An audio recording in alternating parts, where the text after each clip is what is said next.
Suara Hati, renungan hari ini, Sabtu, 2 Agustus 2025. Topik, Tuhan pasti menepati janjinya.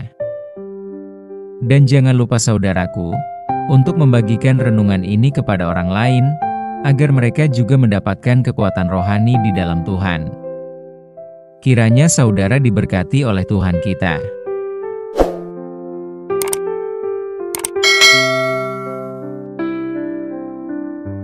Nas renungan kita hari ini, Yesaya 41 ayat 10, Janganlah takut, sebab aku menyertai engkau, janganlah bimbang, sebab aku ini Allahmu, aku akan meneguhkan, bahkan akan menolong engkau, aku akan memegang engkau dengan tangan kananku yang membawa kemenangan.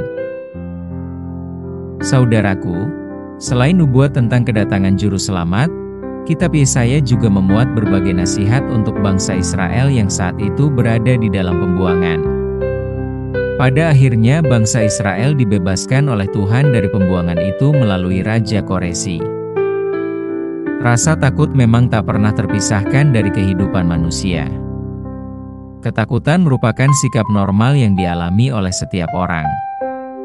Tetapi ingatlah, bahwa kita bisa menaruh pengharapan kepada Tuhan, agar rasa takut itu tidak menguasai diri kita.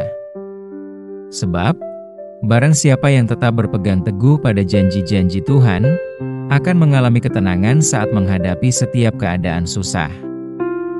Hal inilah yang Tuhan minta dari kita. Saudaraku, ketika suatu hari, kita mengalami kerapuhan dan berbagai macam emosi negatif, yang dikarenakan situasi kesusahan kita hadapi, ingatlah janji Tuhan ini. Janji Tuhan akan dapat menguatkan kembali kita dalam menghadapi pergumulan hidup. Tanamkanlah di hatimu bahwa Tuhan tidak akan pernah melupakan dan meninggalkan kita.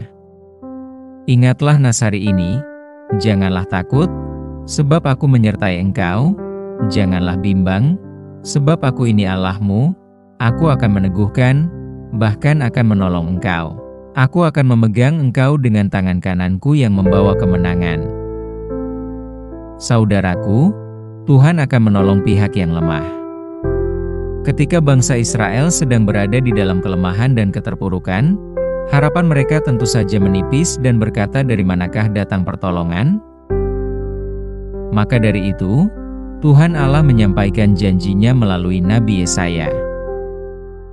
Pengalaman penulis pada tahun 2006, hasil pemeriksaan kepada diriku adalah jantung koroner, dan tindakan operasi jantung pada saat itu belum secanggih masa kini. Rumah sakit daerah masih belum mampu melakukan tindakan operasi jantung seperti saat ini. Pada akhir tahun 2026, hasil kateter menunjukkan harus dilakukan tindakan operasi secepatnya. Mendengar vonis operasi, saya sangat ketakutan dan berpikir bagaimana jadinya, hidup atau mati. Sebab dokter menyatakan 80% mati dan 20% hidup bila dilakukan tindakan operasi. Padahal, saya masih berkeinginan untuk hidup. Beragam pikiran saya bila mengingat perkataan dokter tersebut. Malam Natal semua orang merayakan, di gereja maupun di gedung-gedung, termasuk di rumah sakit tersebut.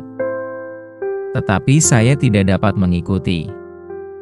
Akhir tahun 2006, tindakan operasi jantung dilakukan setelah melalui pergumulan berat. Kemenangan yang saya rasakan saat itu, sebelum operasi, adalah ketika seorang hamba Tuhan yang tidak saya kenal, datang mengunjungi saya dan membawakan firman, yaitu nas hari ini. Saudaraku, Tuhan Yesus memberikan perhatian khusus kepada mereka yang berharap kepadanya, termasuk saya saat itu, yang selalu mengharapkan mujizat dari Tuhan. Jika kita merasa lemah, taruhlah pengharapanmu kepada Tuhan lewat doa kita setiap hari.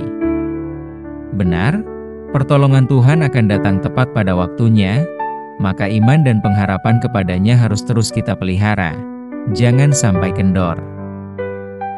Tuhan kita adalah Allah yang Maha Kuasa dan Maha Perkasa.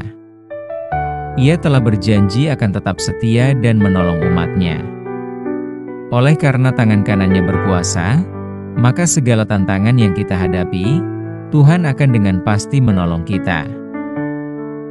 Hal itu dibuktikan ketika Tuhan Allah membebaskan bangsa Israel, dan Tuhan memakai tangan Raja Koresi.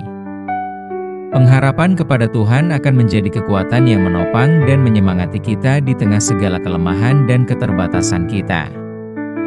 Jadi, percayalah bahwa kuasa Tuhan mampu menolong kita. Amin. Saudaraku, topik doa kita hari ini, yaitu kepada para masyarakat di Kabupaten Palalawan, yang sedang mengalami permasalahan lahan pertanian di Bukit Kusuma dan Torojaya sekitarnya. Salam kebersamaan saudaraku, Tuhan Yesus memberkati kita.